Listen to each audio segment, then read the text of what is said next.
to stop giving your idea to family. You need to stop giving your ideas to friends. You need to give your ideas to people who know how to make ideas happen.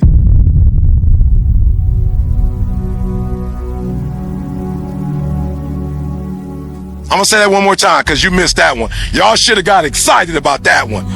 Look, most of you are not making your dreams and goals a reality because you're giving it to people that you love. You're giving it to people that you like. You're giving it to people who are going to cheerlead. Write this down. I don't need a cheerleader. Write that down. I don't need a cheerleader. I need a coach.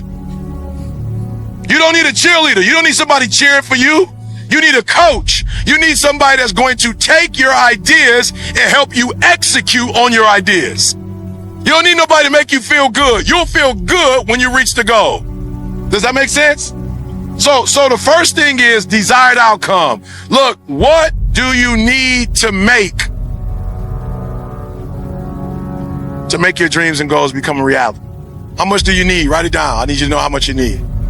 And I need you to know why you need the number. So it's okay that you just wrote a random number down.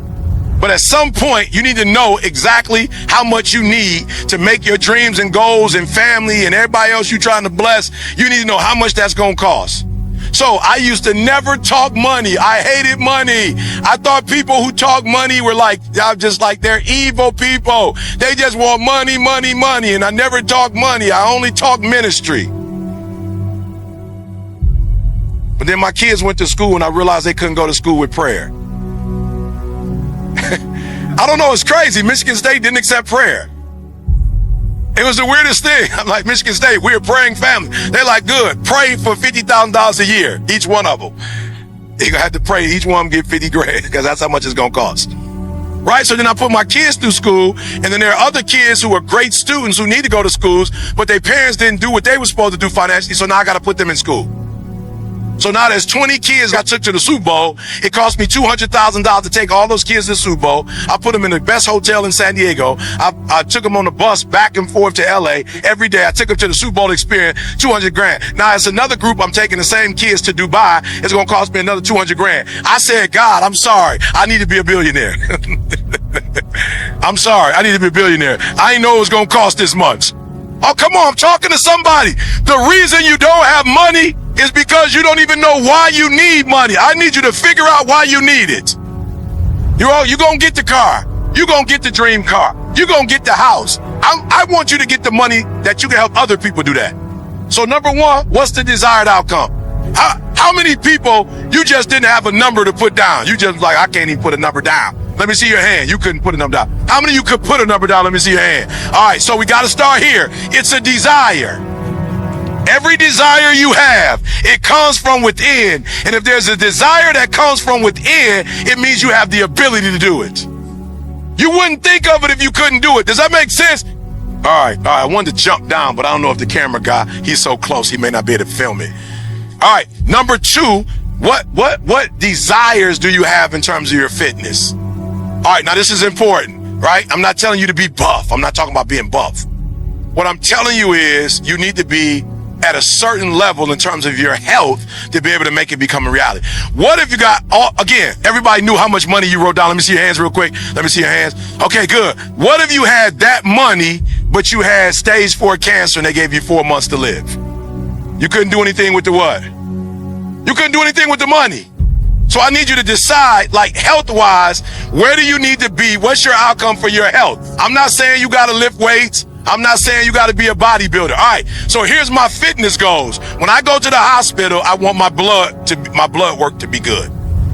So when I go to the hospital, I just want them to say, you don't have diabetes. You don't have high blood pressure. Your blood was clean. Does that make sense?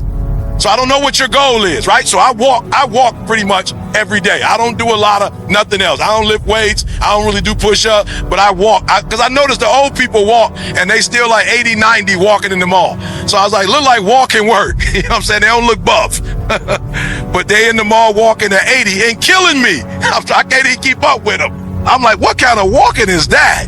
I can't keep up with them. They doing it for about an hour, and there's 10 of them walking and talking, and they like, hey, young man, they done passed me twice in the mall. I'm like, that's what I want to be. I don't want to just be buff. I want to be able to be. So what's your fitness goal? Write that down. You want to be 90. You want to die at 100. You want to be walking when you die. You want to drive. My grandmother died. She was almost 93. She was 92. Couple days left. She'd have been 93. Lived by herself. Still had her driver's license. Independent. What do you want? All right, I'm going somewhere, but we got to get here first. I'm going somewhere. All right, family. What do you want for your family? What do you want your family to be like? I'm in a position, just bought the house next door to my house in Michigan, so when my family comes, they have somewhere to go. What's your desire for your family? What do you want as your family? Write that down. What's your desire? Come on. We're getting somewhere. What about your faith? What do you desire to do? Like, I'm not really, I wake up every morning, 3 o'clock, first hour of my day, I dedicate it to my walk and talk with God. What's your faith? I'm not suggesting a particular one for you. I'm not telling you what to do, but if you have a faith, what is it and how healthy do you want it to be? It's your desired outcome. What kind of fun do you want to have? I just go to Dubai for fun. Anytime I want to have fun, I just go to Dubai. That's my spot for fun. That's just my spot. And then there's a spot, Escarit in Mexico. That's another spot that I like to go to. But those are my two spots when I want to go close, Mexico. When I want to go far, Dubai. Like when I don't want my phone to work, I go to Dubai. When I don't want to be on the same time zone as everybody else, I go to Dubai to get away. All right. So before we go to the next one, all right, I just need you to know, like, you may not have it all now, but when you leave, I need you to know what you desire. Why? Because this is the thing that's going to wake you up, and this is the thing that's going to make you go. So I'm putting kids through college, Super Bowl, Dubai. Right? So every day when I wake up, y'all, I'm driven. And most of you are not driven, and you're not driven because you don't have an engine. You don't got an engine. That's not, the only way you stay driven is that you know what you want. You wake up every single day and you go for it. The people who are not driven, they wake up and they're clueless.